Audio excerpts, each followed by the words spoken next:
Are you ready to hustle? I need to hustle. Welcome to The Hustle with Justin Harrison, the ultimate podcast for money motivation and inspiration.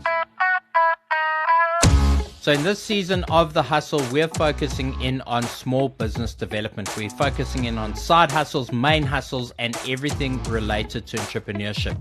And today I'm joined by a young lady who is choosing to stay anonymous on the podcast, but has some really great questions lined up for us. Anonymous, let's get going with your first question. Hi. Okay, so firstly, we want to start a side hustle. My husband and I are both off on weekends only because we both have full-time jobs. Do I use my savings that I've earned to invest into the company in terms of rental space and all of that? Basically, do I invest in the business with my earned income? How do I do this considering we'll only be using it for weekends? So we'll be paying for the entire month, but only using it for 4 weekends out of the month. Do you have any customers yet? No. Okay, so this is a really easy answer, and I try to give people some real introspection when it comes to this sort of question. First of all, you need to understand that when you're starting up a new business, you should not commit to anything that you don't have to, because there's no guarantee that the business is going to be successful. The statistics are very clear. 1 in 3 businesses are going to fail within the first year. And from year 2 to year 5, that number is even higher. So the point I'm making is I'm not trying to deter you from becoming an entrepreneur. I'm trying to deter you from starting your business. What I'm saying is the best opportunity you can give yourself to succeed is to make sure that you don't overburden yourself with overhead before the business even gets started. Now, the reason why I asked, do you have customers first? Because a lot of people go about starting a business the wrong way. They focus on getting the premises. They focus on putting up the advertising, putting up the company name, getting the letterhead, registering the business, all the rest of that good stuff, right? But they're not focused on actually going out there and getting the first couple of customers. And a lot of people say, well, you know, it's like the chicken and the egg. What came first? The thing is, you have to try and get the customers first, even if that's through prototyping a product, if that's just presenting a product idea, at least getting some kind of commitment from people. So here's what I'd encourage you to do. Before you take any of your hard-earned savings, before you go and invest into a space, before you make a commitment to a space, before you take that road, try and do this with as little overhead as possible. Perhaps you can just operate out of the garage of your home quickly for the first 2-3 months. Perhaps you can sublet space from somebody. Like you said, you're only using it on weekends. Maybe you can go to somebody who's not using their space on a weekend and figure out if you can do a deal with them just to get you off your feet. But definitely, I would not rush in and spend my hard-earned savings and risk it all in a business that we don't yet know whether it's going to be successful or not. And it's not necessarily the advice that people want to hear. But I can tell you, I've bootstrapped from the ground up 109 businesses. And the only way you start a business successfully and run it successfully long term, there has to be customers who are going to pay you money. And people are trying to put the cart before the horse by doing everything else first. So try and rent space short term. Try and do a deal with somebody that you can use their space on weekends. There's a lot of creative things you can do. And my advice to you is take the risk and pretend that you don't have the money and come up with creative ideas on how you would solve the problem without having money. How would you do this exact same thing if you didn't have the money? And that really is the magic and the secret sauce to becoming good at business. Because if you can figure out how to solve problems without throwing money at it, you're going to be exceptionally good at business. And that's really the secret to it. That's actually amazing advice. Yes, I actually have a few ideas just from you giving me that advice. So please don't go and throw your hard-earned savings into it yet. First, figure out if this is a business that's going to work. So let's get into your second question quickly. Okay, so I have been listening to your lives, your podcasts, and everything quite daily, and I do implement most of the things as much as I can into my daily lifestyle. So we're currently sitting in about 100K of debt. We do not have a bond or anything like that. However, we do have a vehicle. So I try to implement your advice in regards to selling the vehicle, paying off the debt, and getting something with a much lower interest rate. Does that seem like the right way to be going about doing it? I mean, on the face of it, yes. So let's talk about that 100,000 debt. I'm assuming that is unsecured debt, and I'm assuming that the interest rate is pretty high. Can you give me some insight on that? Okay, so about 50,000 is credit card debt, which of course you know is compounded interest. So that interest rate is very high. The second one is a loan that we're paying off from a few years ago when we didn't have our heads screwed on right. And Yep. yeah, the third one is just some accounts that we just want to free off because it's taking up too much of our monthly debit orders. So, again, this is going to be really hard advice, but, you were talking about taking some of your hard-earned savings and risking it into a business.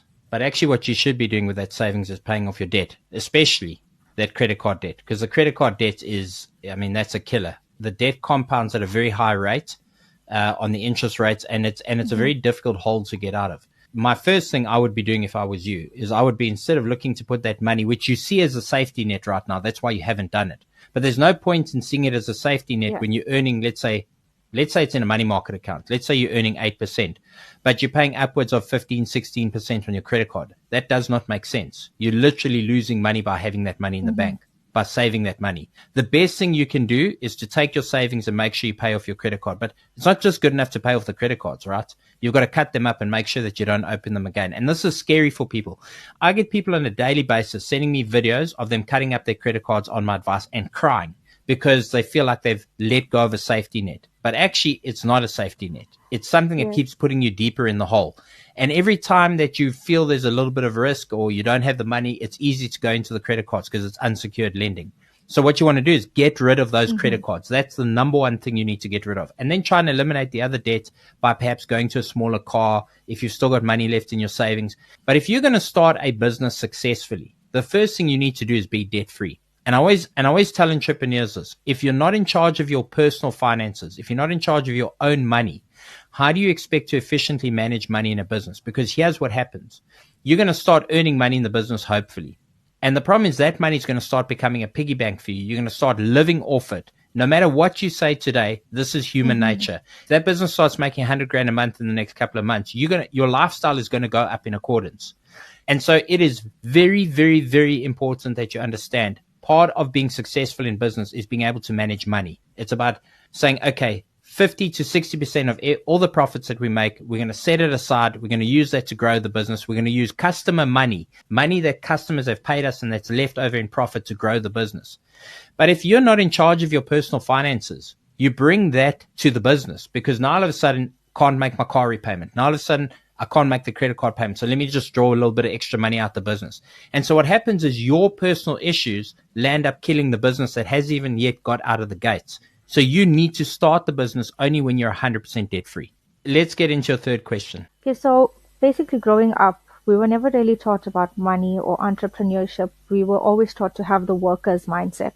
So what are the first things to consider and steps to take when you are venturing into entrepreneurship? Because what we want to do is we want to start it off as a side hustle and then, of course, eventually move it over to entrepreneurship only when that income is more than our current income. It's a really great question, and I think there's a lot of stuff to unpack there before we actually give you the sort of key answers you're looking for. I think it's important to understand that you can only move from a side hustle to a main hustle once your side hustle is making more money than you're currently making from your current income, right? And a lot of people say, well, if I just equal what I'm making in my current job or my current career, then I can go full time. No, you can't. You need to make sure it's making a lot more because you need a buffer. You need a safety buffer. So, if you need, let's just say 50 grand a month, you got to make sure that this thing that you're building does 75 grand a month clear, minimum, 100 grand a month clear. Then you start going, okay, now this is something I can leave my full-time employment to do. You're on the money when you say that we have been taught to follow this worker mindset. I refer to it as a slave programming. We literally are indoctrinated from the time we're in school to be good workers. Everything from when the school bell rings, we get up and we all follow a process, to putting your hand up and asking the teacher for permission to go to the toilet. All of this has taught us to respect authority and to live in an authoritarian state. And part of being an entrepreneur is you've got to be the total opposite. Yeah. That doesn't mean you need to be an anarchist, but it does mean that you need to see the world differently. And this is the key difference. The average worker is a consumer. The average entrepreneur is a creator. And you have to switch mindsets to go from consumer to creator. And so everything that I do in my life, I look at how can I supply the consumer instead of looking how can I consume.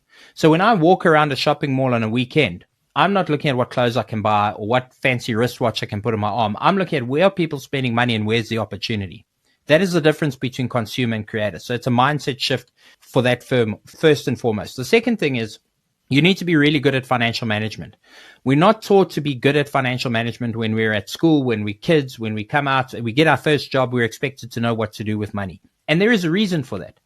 The whole system wants you to be a consumer. The system of the 1% that have all the money is based on 99% consuming the stuff that the 1% creates. So if you want to move into the 1% space, you've got to think differently about money. You've got to understand that money is a resource just like water out of the tap. If you leave that tap open, the water is going to run dry. And you have a responsibility to yourself, you have a responsibility to your business, you have a responsibility to your partner, a responsibility to your employees to make sure you keep this little thing that we call business alive. I refer to it as a baby. If you've got a newborn baby, you are going to go without food so your child can eat. But when it comes to business, this is not what people do. People see money coming in, they start treating it like a piggy bank. So whilst you are side hustling, you want to make sure that you save 100% of the profits. You don't need the money. You've already got a job. Save all the money you can, get that money in from customer profits, grow it slow, grow it steady. And I think this is perhaps one of the big points I want to leave you with. Most people in life go through life looking for opportunity. I don't look for opportunity. I look for sustainability. I don't want to create anything that I'm going to spend my extra time, my extra hours, my every moment of emotion on that is only going to be around for 2-3 years. If you're creating a business, you've got to ask yourself, is this something that's going to be worth building for the next 10 to 15 years? Is this perhaps something I can generationally pass on? If you are looking at something that's just going to make you money in the next 2 years, well, it's an opportunity. It's not a business. It's not sustainable. So you've got to make sure you have the sustainability mindset to whatever it is that you're creating. And then I think perhaps the number one thing that I teach any entrepreneur starting out, and even those experienced entrepreneurs, remind them of this. The role of an entrepreneur is one thing and one thing only, and that is to be a problem solver. Your job is to go and find problems and solve problems. And it doesn't matter what it is that you're doing. If you're sewing dresses and making dresses from home for people, and that's going to be the side hustle, here's the thing. You got to figure out what are the problems that people have that are buying dresses. And if you can solve their problems, then you're going to have a successful business. So you cannot be a successful entrepreneur today if you are not good at solving problems. But even if you're great at solving problems and you're not good at the money management, you're going to fail. You need to be good at solving problems. You need to be good at money management, and you have to be a creator, not a consumer. Does that make sense? 100%. If you found value from this episode of The Hustle, be sure to leave us a rating and a review on your favorite podcasting app. And while you're there, be sure to hit that follow or subscribe button depending on your platform. And remember, hustle makes muscle.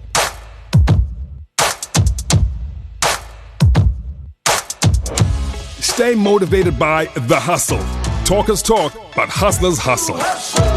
Find more episodes at ecr.co.za or your favorite podcast app.